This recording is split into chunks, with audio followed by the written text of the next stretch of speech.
Capítulo 27. O esconderijo definitivo. Não havia como conduzir o dragão, o animal não via onde estava indo, e Harry sabia que, se ele desse uma guinada ou virasse de barriga para cima em pleno voo, eles não poderiam se agarrar às suas costas largas. Apesar disso, à medida que ganhavam altitude, e Londres se desdobrava abaixo como um mapa verde cinzento, Harry sentia um avassalador sentimento de gratidão por uma fuga que havia parecido inviável. Deitado sobre o pescoço da fera, ele se aferrava com toda a força às escamas metálicas, e o vento fresco acalmava a ardência e as bolhas em sua pele. As asas do dragão abanavam o ar como as pás de um moinho. Às suas costas, fosse por prazer ou medo, Harry não saberia dizer. Rony não parava de xingar, aos brados, e Hermione parecia chorar. Passados uns 5 minutos, Harry perdeu um pouco do medo imediato de que o dragão fosse se desvencilhar deles, porque, aparentemente, sua única intenção era se distanciar o máximo de sua prisão subterrânea. Porém, a questão de como ou quando iriam desmontar continuava a apavorá-lo. Ele não fazia ideia de qual era a autonomia dos dragões para voar sem precisar pousar, nem de que modo este espécime, que mal enxergava, localizaria um bom lugar para o pouso. Harry olhava constantemente para os lados, imaginando que sentiria a cicatriz formigar. Quanto tempo levaria para Voldemort saber que tinham arrombado o cofre da família Lestrange? Quando os duendes de Gringotts avisariam Bellatrix? Com que rapidez perceberiam o que tinha sido roubado? E quando dessem por falta da taça de ouro? Voldemort saberia, finalmente, que eles estavam caçando Horcruxes. O dragão parecia ansiar por ar mais frio e fresco. Gradualmente, ganhou altitude até voarem entre fiapos gelados de nuvens, e Harry já não poder distinguir os pontinhos coloridos que eram os carros, entrando e saindo da capital. Continuaram a sobrevoar os campos divididos em retalhos de verde e marrom, estradas e rios que serpeavam pela paisagem como pedaços de fita fosca e acetinada. O que acham que ele está procurando? Berrou Rony, ao ver que rumavam sempre para o norte. Não faço ideia, gritou Harry em resposta. Suas mãos estavam dormentes e frias, mas ele não se atrevia a tentar mudar de posição. Havia algum tempo que estava imaginando o que fariam se vissem o litoral passando abaixo, se o dragão fosse para alto mar. Sentia frio, dormência, isso para não mencionar a fome e a sede desesperadas. Quando, pensou ele, a fera teria comido pela última vez? Com certeza, não iria demorar muito a precisar de alimento. E se, nessa altura, percebesse que tinha 3 humanos muito apetitosos montados em suas costas? O sol começou a baixar e o céu foi se tornando azul anil, e o dragão continuava a voar, cidades grandes e pequenas abaixo desaparecendo de vista, sua enorme sombra deslizando sobre a terra como uma grande nuvem escura. Todo o corpo de Harry doía com o esforço de se segurar no dorso do animal. É minha imaginação, gritou Rony, depois de muito tempo de silêncio, ou estamos perdendo altitude? Harry olhou para baixo e viu montanhas e lagos verde escuros acobreando-se ao pôr do sol. A paisagem parecia se tornar mais graúda e mais detalhada enquanto espiava pelo flanco do dragão, e ele se perguntou se o animal teria pressentido a presença de água fresca pelos reflexos repentinos de sol. Descendo gradualmente, o dragão descrevia grandes círculos espiralados, visando, aparentemente, um dos lagos de menor tamanho. Vamos saltar quando ele baixar o suficiente, gritou Harry para os 2 atrás. Direto para dentro da água, antes que ele perceba que estamos aqui. Eles concordaram, Hermione com a voz fraca. E agora Harry pôde ver a barriga larga e amarela do dragão, ondulando a superfície da água. Agora! Harry escorregou por um lado do dragão e se atirou, de pé, na superfície do lago. A queda foi maior do que estimava, e ele bateu com violência na água, submergindo como um pedregulho em um mundo gelado e verde, repleto de colmos. Bateu os pés em direção à superfície e emergiu sem fôlego. Viu, então, as marolas que se propagavam em círculos, onde Rony e Hermione tinham caído. O dragão não pareceu ter notado nada. Já estava a uns 15 metros de distância, dando rápidos mergulhos sobre o lago para apanhar água com o focinho cheio de cortes. Quando Rony e Hermione subiram das profundezas do lago, Cuspindo e tossindo, o animal já ia longe, as asas batendo com força para, por fim, pousar em uma margem distante. Harry, Rony e Hermione nadaram para o lado oposto. O lago não parecia ser fundo. Precisaram apenas abrir caminho entre os colmos e a lama em vez de nadar, e finalmente, chapinharam, encharcados, ofegantes e exaustos, no capim escorregadio. Hermione desmontou, tossindo e tremendo.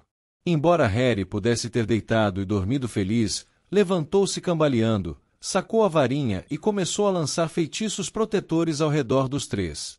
Quando terminou, juntou-se aos amigos. Era a primeira vez que os via realmente, depois de terem escapado do cofre. Ambos tinham queimaduras feias nos rostos e braços, e a roupa chamuscada e rota aqui e ali. Faziam caretas ao aplicar essência de ditâmno em seus muitos ferimentos.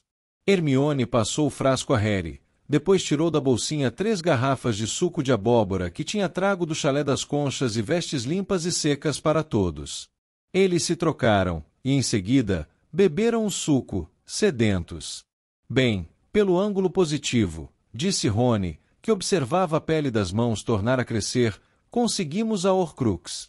Pelo negativo, neca de espada, completou Harry entre os dentes, enquanto aplicava as gotas de ditâmno em uma feia queimadura, pelo buraco que o metal quente tinha aberto em seu jeans. Neca de espada, repetiu Rony. Aquele trairazinho safado. Harry tirou a Horcrux do bolso do blusão molhado que acabava de despir e a depositou no capim em frente. Refugindo ao sol, prendia suas atenções enquanto bebiam o suco. Pelo menos esta não podemos usar, ia ficar meio esquisita pendurada no pescoço, comentou Rony, limpando a boca com o dorso da mão. Hermione olhou para outra margem do lago, onde o dragão ainda bebia água. O que acham que vai acontecer com ele? Perguntou. Será que vai ficar bem? Você está parecendo o Hagrid, disse Rony. É um dragão, Hermione, sabe se cuidar. É conosco que temos de nos preocupar. Como assim? Bem, não sei como lhe dar notícia, continuou Rony, mas acho que eles talvez tenham notado que arrombamos o Gringotts. Os três caíram na gargalhada, e uma vez que começaram a rir, foi difícil parar.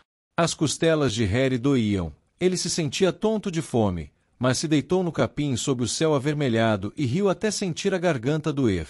Mas o que vamos fazer? Perguntou Hermione por fim, recuperando a seriedade depois dos soluços. Ele vai saber, não vai? Você sabe quem vai saber que sabemos das Horcruxes dele. Talvez eles fiquem apavorados demais para lhe contar, arriscou Rony esperançoso. Talvez escondam. O céu, o cheiro da água do lago, o som da voz de Rony se extinguiram. A dor rachou a cabeça de Harry como um golpe de espada. Estava parado em um quarto mal iluminado, e um semicírculo de bruxos o encarava, e no chão, a seus pés, ajoelhava-se um vulto pequeno e trêmulo. Que foi que você disse? Sua voz estava aguda e fria, mas a fúria e o medo queimavam por dentro. A única coisa que temia, mas não podia ser verdade, não podia entender como. O duende tremia, incapaz de fixar os olhos vermelhos muito acima dos seus. Repita isso, murmurou Voldemort. Repita.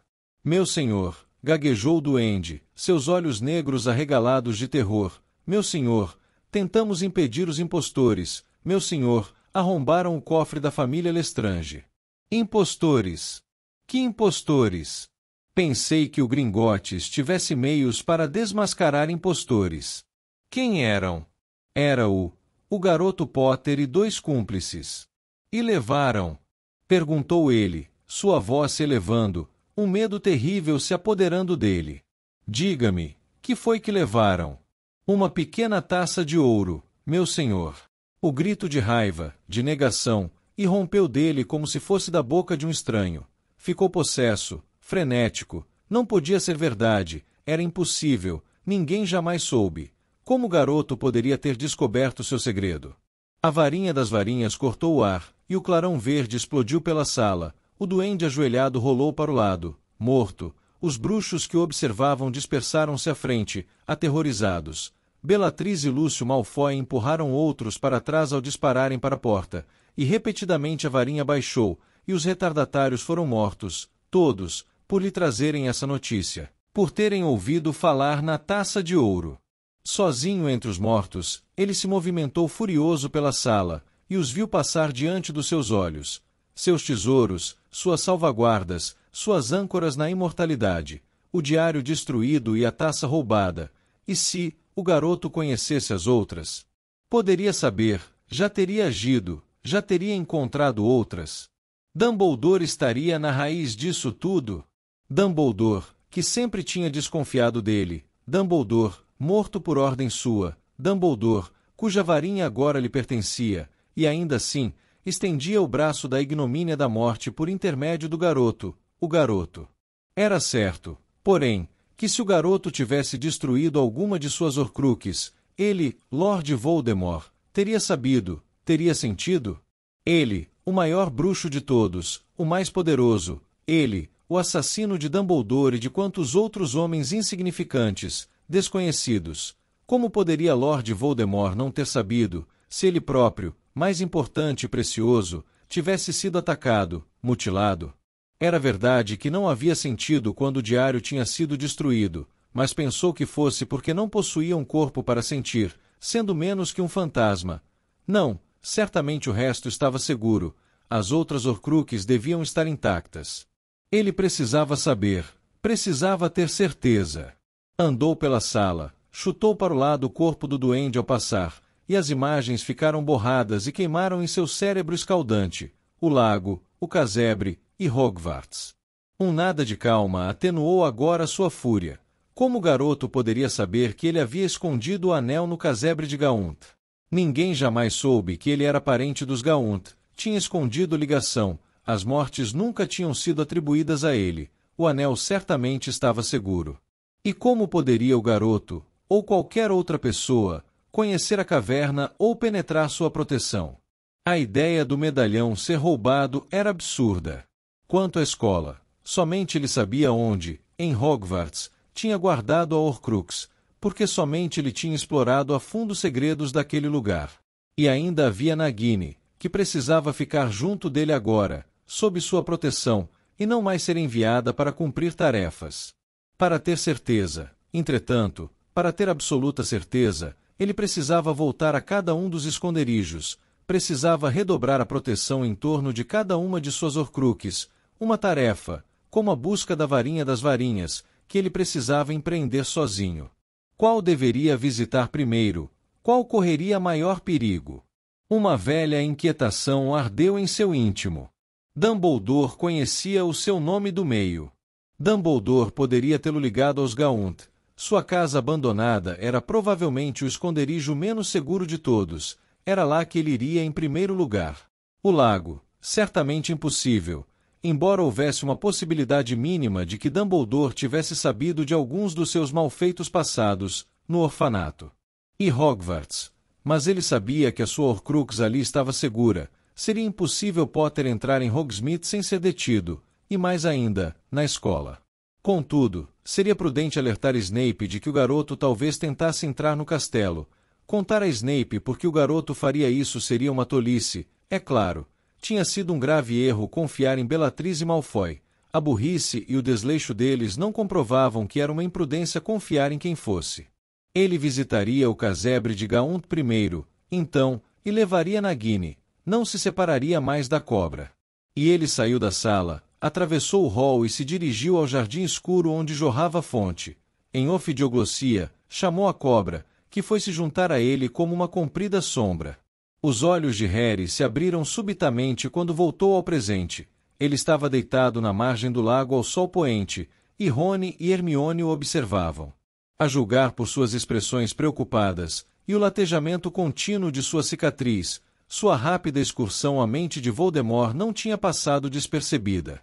Ele fez força para se levantar, tremendo, vagamente surpreso que ainda estivesse molhado até os ossos, e viu a taça inocentemente pousada no capim à sua frente, e o lago azul escuro pontilhado de dourado ao sol que se punha. Ele sabe. Sua própria voz pareceu estranha e grave depois dos gritos agudos de Voldemort. Ele sabe e vai verificar as outras Horcruxes, e a última, ele já se colocava de pé. Está em Hogwarts, eu sabia. Que? Rony olhava o boquiaberto. Hermione se ergueu nos joelhos, preocupada. Mas que foi que você viu? Como sabe? Eu o vi descobrir o que aconteceu com a taça. Eu estava na cabeça dele. Ele está... Harry lembrou-se da matança. Está enfurecido ao extremo, e amedrontado também. Não consegue entender como soubemos, e agora vai checar se as outras estão seguras, o anel primeiro. Ele acha que a Horcrux em Hogwarts está a salvo, porque Snape está lá, e será dificílimo entrar na escola sem ser visto. Acho que vai verificar essa por último. Ainda assim, estaria lá em poucas horas. Você viu onde? Em Hogwarts? Perguntou Rony, agora se levantando também. Não, ele estava se concentrando em avisar Snape. Não pensou no lugar exato em que está.